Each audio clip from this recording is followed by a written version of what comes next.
Hello everyone, मैं लेके आया हूँ इस वीडियो में आपके लिए कूली मूवी का review. So let's get started. तो दोस्तों, इस साल का सबसे बड़ा एक्शन धमाका फाइनली थिएटर्स में आ चुका है। रजनीकांत का स्वैग, नागार्जुन का स्टाइल और लोकेश कनगराज का डायरेक्शन। मैं पर्सनली लोकेश के फिल्म्स के लिए काफी एक्साइटेड रहता हूँ और ऊपर से ये कॉम्बिनेशन सुनने के बाद तो ऐसा लगा बॉस ये तो बॉक्स ऑफिस पे बवाल होने वाला है। ओपनिंग सीन में इतना ग्रैंड सेटअप किया गया है और ऊपर से रजनीकांत अपने फुल स्टाइल वाले मोड में थोड़े इमोशनल बीट्स भी आते हैं और कहीं ना कहीं मुझे ऐसा लगा कि ये फिल्म पैरेलल्स ड्रॉ करती है विक्रम मूवी की स्टोरी से भी, जहाँ पे किसी का इनिशियली मर्डर हो जाता है और वो मर्डर किसने किया उसको सॉल्व करने की गुत्थी सुलझाते हुए जो प्रोटैगनिस्ट रहता है वही वाला रास्ता अपनाया है लोकेश ने इस मूवी में भी। लेकिन बात जो भी हो, रजनीकांत अपने फुल स्टाइल वाले मोड में है और नागार्जुन जब आते हैं तो स्क्रीन प्रेजेंस एकदम टॉप नॉच रहता है उनका। नागार्जुन एकदम फुल क्लासी स्वैग में, उनके डायलॉग्स में भी मैंने हिंदी में देखा तो थोड़ा सा डबिंग में वो इम्पैक्ट नहीं छोड़ पाते, बट जिस तरह से वो डिलीवरी करते हैं, जिस तरह से वो उनका लहजा है, तो लगता है कि ये तमिल में अगर जो देख रहे होंगे ऑडियंस, उसका इम्पैक्ट कुछ अलग होता होगा। शोभिन शाहिर का फर्स्ट हाफ का परफॉर्मेंस तो लिटरली भाई ये बंदे ने पूरा मेला लूट लिया है। लेकिन उसके बाद आता है इंटरवल, और इंटरवल के बाद में जो इनका स्विच होता है वो सीरियसली तमिल ऑडियंस को ऐसा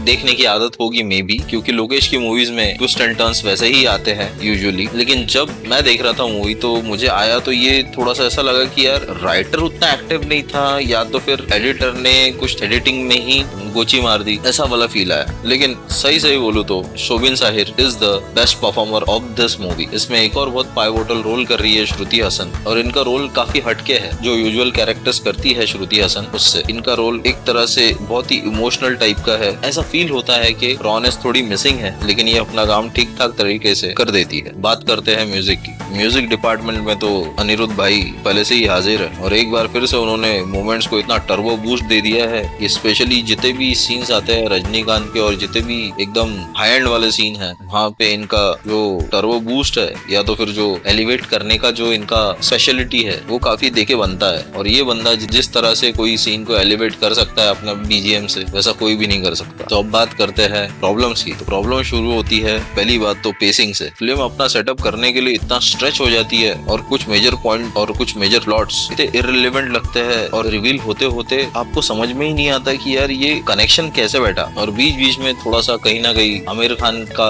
कैरेक्टर जो है दाहा, उसके बारे में जिक्र भी होता है, थोड़ा सा कॉल बैक भी आता है। लेकिन मुझे लगा आमिर खान इस फिल्म में सिर्फ मजे लेने के लिए आए थे और सीरियसली उनको देख के लग भी रहा था कि वो मजा ही कर रहे हैं। साथ ही साथ इस मूवी में महेश मांजरेकर भी आमिर खान के फादर का रोल प्ले कर रहे हैं। उनका भी ठीक ठाक सपोर्ट था आमिर खान के कैरेक्टर के लिए। उपेंद्र का भी कैमियो है इस फिल्म में। रजनीकांत के बाद मुझे एक्चुअली किसी की एंट्री पसंद आई तो उपेंद्र की, लेकिन उनके कैरेक्टर को भी उतना डेप्थ नहीं मिल पाया। अगर वो थोड़ा ज्यादा एक्सप्लोर होता तो और मजा आता। और अब बात करते हैं लोकेश की क्लासिकल प्रॉब्लम पे। टाइट राइटिंग का थोड़ा सा एब्सेंस और फ्लैशबैक और कैरेक्टर के मोटिवेशन का एकदम लैकलस्टर होना। जी हाँ, तो आखिरी में ओवरऑल वर्डिक्ट ये निकलता है कि यार एक फिल्म जो मोमेंट्स में एकदम एंटरटेनिंग है, ये film technical point of view से बहुत बढ़िया है। एक्शन सीन्स और बाकी जो भी सीन्स होंगे, जिस तरह से प्रेजेंट किया गया है हर एक एक्टर को, वो बहुत ही अल्टीमेट है। प्लस लोकेश कनगराज का हर एक सीन को और स्पेशली एक्शन सीन्स को डायरेक्ट करने का जो महारत है बहुत ही स्पेशल है। मैं तो कहीं ना कहीं